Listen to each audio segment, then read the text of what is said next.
Look at you, exhausting yourself in the arena.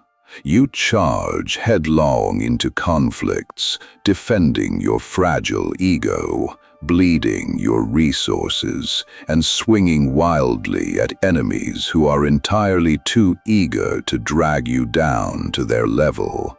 This is the mindset of the prey. The prey relies on brute force, sweating under the harsh lights of direct confrontation. The predator, however, relies on the invisible architecture of circumstance. Why risk your own destruction when human nature has already provided you with the perfectly flawed machinery to destroy your rivals from the inside out? The ultimate expression of power is never found in the desperate swing of a sword. It is found in the chilling silence of the spectator who orchestrated the duel. If you are standing in the crossfire, you have already lost. True sovereignty dictates that your hands remain immaculate. You must become a ghost in the machine, stepping out of the light and into the abyss, where the strings of human frailty hang loose, waiting to be pulled. Drop this affirmation in the comments. I am the architect of the abyss. I do not fight, I orchestrate. What you are about to internalize is the Shadow Mirror Protocol, an advanced exercise in asymmetric triangulation and the orchestration of proxy wars. You are going to learn how to feed tailored, fragmented truths to two separate rivals, designing a reality where they view each other as an existential threat. Amateurs attempt to spark conflict by inventing slander, but lies leave a paper trail. The most destructive weapon on earth is a strategically incomplete truth. You do not need a history of deep ideological hatred to trigger fierce tribal conflict. The psychoanalyst Sigmund Freud coined a terrifying mechanism for this: the narcissism of small differences. Human beings are biologically wired to fiercely hate those who are almost identical to them over the most trivial, meaningless distinctions. You apply this by creating a massive divide between your rivals through selective intelligence. You tell one that the other quietly questioned their recent decision. You tell the second that the first is making independent, unsanctioned moves. You feed them undeniable, verifiable fragments of truth, but you meticulously, surgically extract the context that makes those truths harmless. Yet, you must never explicitly command them to strike. People do not attack because they are instructed. They attack because they smell their own extinction. As Seneca observed centuries ago, we suffer more often in imagination than in reality. You must be the whisper in the dark that constructs a phantom threat. Muzaffar Sherif's chilling 1954 Robbers Cave experiment proved this when he took two groups of boys to a summer camp, kept them isolated, and merely implied that the other group was competing for the camp's limited resources. Without a single order to fight, the boys descended into tribal violence, driven purely by the manufactured perception of a zero-sum threat.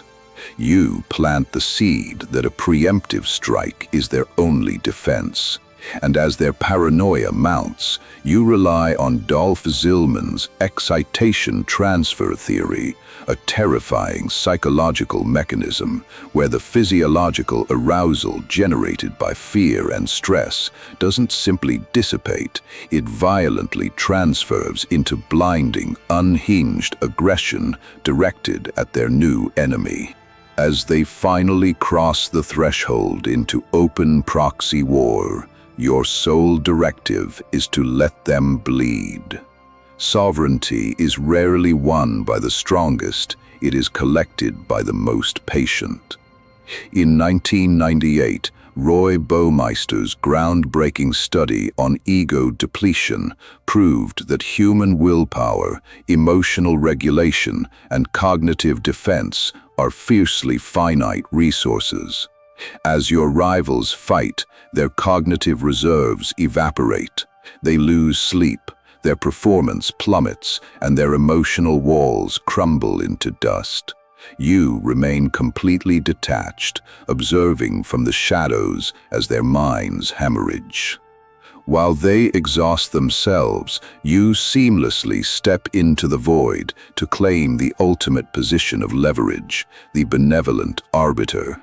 The king is merely a target, but the priest to whom both kings confess holds the true power. You approach both rivals privately, projecting a warm, agreeable, and deeply empathetic exterior. Nisbet and Wilson's 1977 analysis of the halo effect exposes a fatal flaw in human judgment. When you present a sanctuary of warmth in one interaction, the depleted human brain automatically assigns you unverified traits of absolute trustworthiness and neutrality. They cannot trace why they trust you, they just intuitively do. You offer a sympathetic ear, telling them you hate seeing them suffer. By playing the neutral sanctuary, both sides will hand you their deepest secrets and their tactical blueprints. You become the sole repository of all intelligence. Embrace the cynical wisdom of Cardinal Richelieu, who knew that if you are given 6 lines written by the hand of the most honest man, you can find something in them to hang him. You collect their confessions, holding the rope they will eventually use on themselves. To ensure this bridge burns to ash, you must mutate their mundane grievances into a holy war by weaponizing the Fundamental Attribution Error. Codified by Jones and Harris in 1967, this cognitive glitch proves that humans overwhelmingly ignore situational factors and attribute negative behaviors entirely to an adversary's fundamental character. When one rival acts aggressively out of the sheer stress you engineered, you sit with the other and frame it as an irredeemable soul sickness. You erase all situational context. You convince them it is not a misunderstanding, but an exposure of pure malice. Nietzsche warned that gazing into the abyss brings the abyss into you.